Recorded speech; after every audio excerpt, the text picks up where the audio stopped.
Assalamualaikum warahmatullahi wabarakatuh.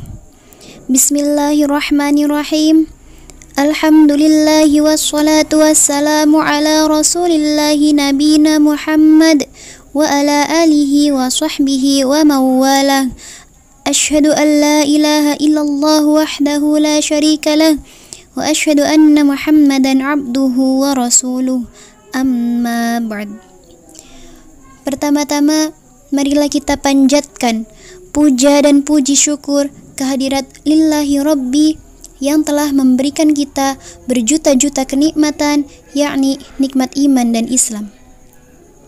Shalawat beserta salam semoga senantiasa terlimpah curahkan kepada baginda alam, yakni habibana wa nabiyana Muhammad sallallahu alaihi wasallam.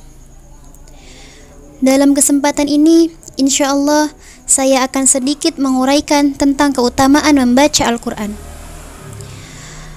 Anak-anakku sekalian, Al-Quran diturunkan untuk dibaca oleh setiap orang muslim, direnungkan dan dipahami maknanya, kemudian diamalkan sehingga menjadi hujjah di hadapan Allah Subhanahu wa Ta'ala dan pemberi syafaat atau pembela bagi pada hari kiamat.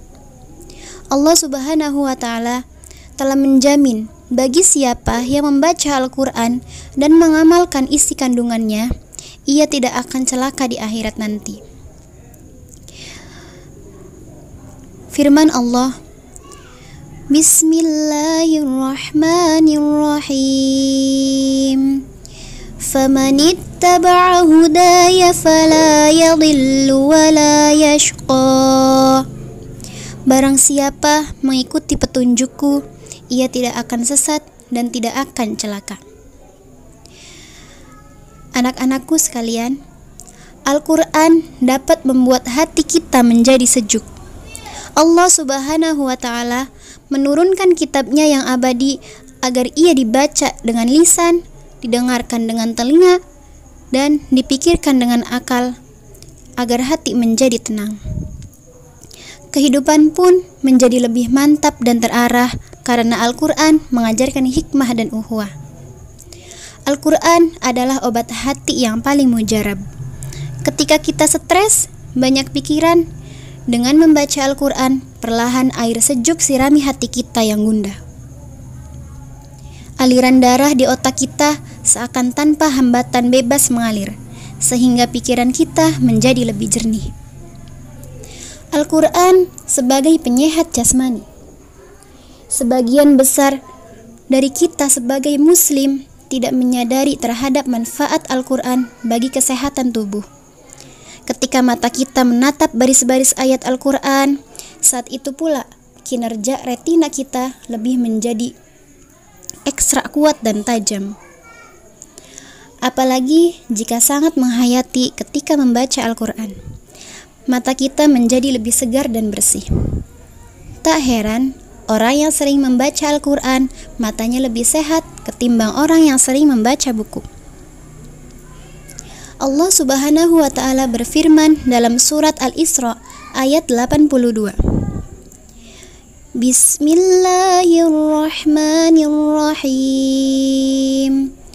Wa nunazzilu minal Qur'ani ma huwa shifaa'un wa rahmatul lil mu'minin. Kami menurunkan Al-Quran yang mengandung obat dan rahmat untuk orang-orang yang beriman. Anak-anakku sekalian, sehubungan dengan itu, kita sebagai umat muslim yang telah dibekali dengan kitab suci Al-Quran sebagai pedoman hidup, karena dengan Al-Quran itulah kita mendapat petunjuk menuju ke jalan yang lurus dan benar, jalan yang diridhoi dan jalan yang mengantarkan manusia mencapai kebahagiaan yang hakiki di dunia maupun di akhirat.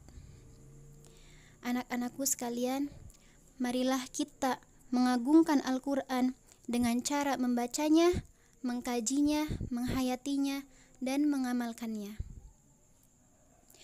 Mudah-mudahan Allah Subhanahu wa Ta'ala senantiasa memberikan kita taufik dan hidayahnya dan menuntun langkah-langkah kaki kita sehingga kita menjadi orang-orang yang sukses di bulan Ramadan. dan kita keluar dari bulan Ramadan dalam keadaan Allah Subhanahu wa taala mengampuni dosa-dosa kita. Amin ya rabbal alamin. Sekiranya sekian dari saya, kurang dan lebihnya mohon maaf yang sebesar-besarnya. Wallahul muwafiq ila aqwamit thoriq. Wassalamualaikum warahmatullahi wabarakatuh.